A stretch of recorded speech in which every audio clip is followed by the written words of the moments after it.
Colleagues, some of you guys might be wanting to move assets out of your names into trust, or for that matter, into companies, or for that matter, trying to create investment structures, be it with families or in your personal name, and trying to create this venture so that you are able to create wealth and you're formidable and you're venturing into properties full force. But what is so important, guys, is that before you actually move these properties, you need to consider the cash flow consequences.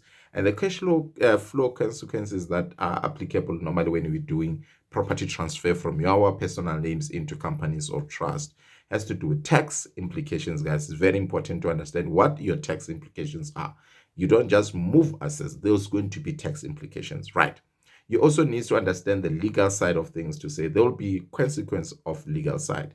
You also need to understand the governance of these things because you have to implement these things, and then the transaction that is implemented, the way you implemented this transaction, it, it might require compliance that needs to be maintained on a regular basis until specific times, depending on what strategy you utilize to transfer these assets into those structures, whether be it company and trust or those other form of entities that you might have utilized. So be careful. It's also good because you might be unlocking equity that is sitting there and you want to grow, or for that matter, you might be consolidating your a portfolios that is scattered all over, or for that matter, you might be wanting to release the affordability because when we buy properties in our personal names, we reach affordability so quick. You will agree with me on that.